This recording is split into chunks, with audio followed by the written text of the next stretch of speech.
This Star Trek Voyager episode was when I started loving a controversial character.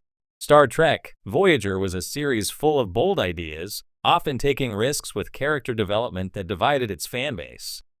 While many viewers gravitated to Captain Janeway's steely command or the Doctor's sharp wit, some characters earned more mixed receptions. Among them was one of the most controversial, Seven of Nine.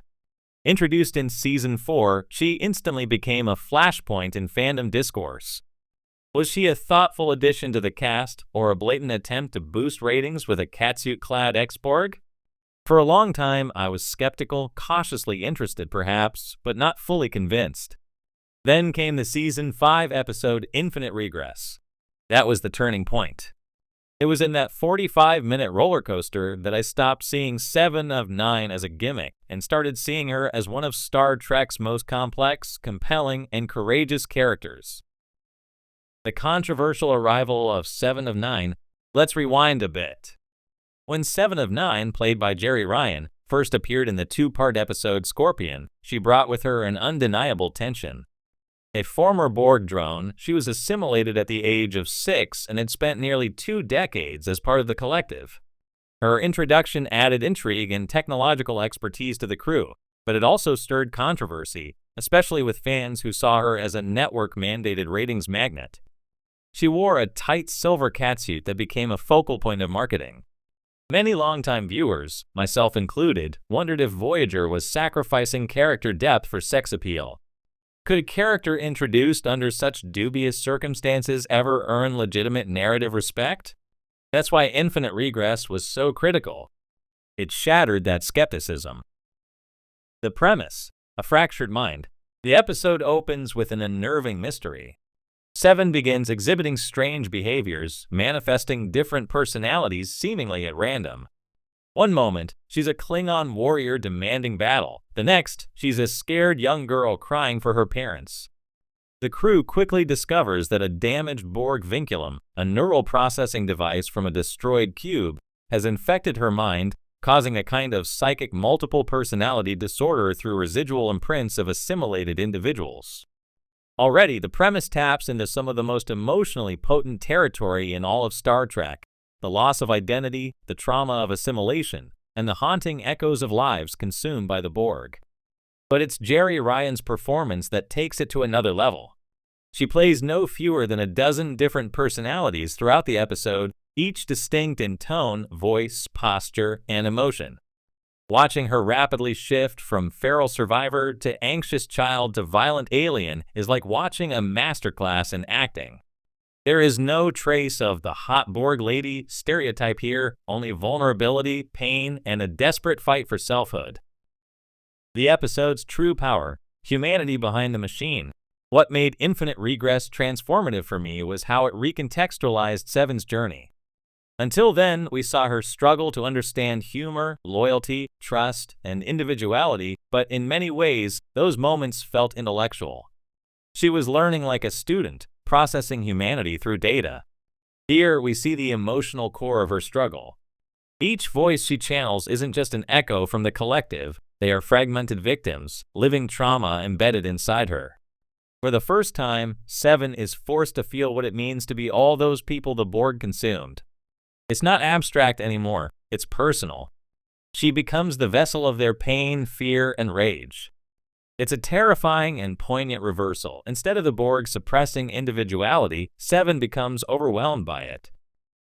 Janeway and Seven, a surrogate mother-daughter bond. Another beautiful element of the episode is how it strengthens the bond between Captain Janeway and Seven. While Janeway initially brought Seven on board as a sort of humanitarian project to liberate and educate her, it's here that their relationship evolves from mentor-protege to something deeper, more maternal. Janeway refuses to let Seven suffer alone. She doesn't treat Seven's breakdown as a technical issue or a security threat, she treats it as a human crisis. She comforts her, risks her life for her, and insists that Seven's identity, though fragile and painful, is worth fighting for. It was one of the first times I saw Janeway not just as a captain, but as someone who loved Seven, not romantically, not platonically, but with fierce, protective affection. Seven may be ex-Borg, but to Janeway, she's family. and that human connection, so rare and precious in a show about isolation, is the heartbeat of infinite regress. The Doctor's compassion and Naomi Wildman's innocence. Of course, Janeway wasn't the only one who shined.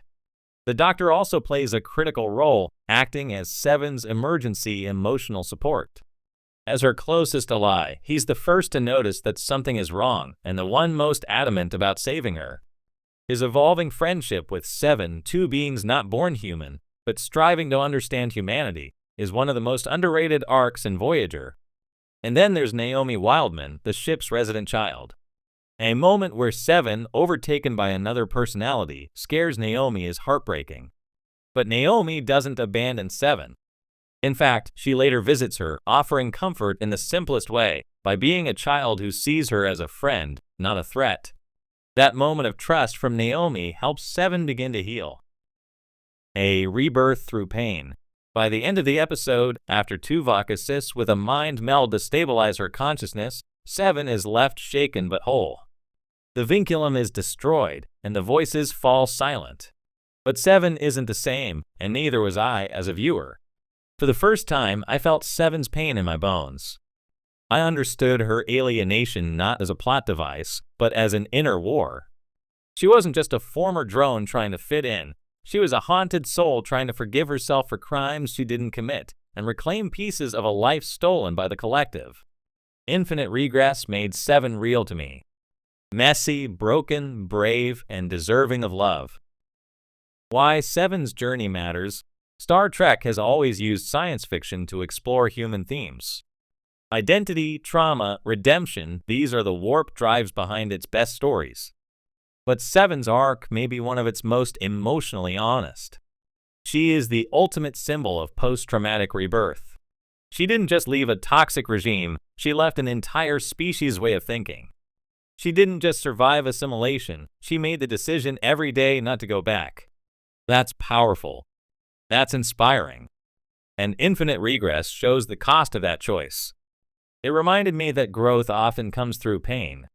That the process of reclaiming ourselves after trauma, loss, or dehumanization isn't linear or clean. It's chaotic. Sometimes we break before we rebuild. Seven broke in this episode. But she didn't stay broken. The legacy of the episode. Today, 7 of 9 is celebrated as one of Star Trek's finest characters. Her return in Star Trek, Picard has allowed her arc to continue, deepening her complexity with stories of rebellion, regret, and resistance. But I believe none of that later excellence would have landed without the groundwork laid in Infinite Regress. It took her from a conceptual sci-fi idea to a human being, one I wanted to root for, learn from, and see thrive. So yes, 7 may have been controversial when she arrived. But controversy fades. What stays is truth. And the truth is that in Infinite Regress, 7 of 9 stopped being the sexy X-Borg and became something infinitely more,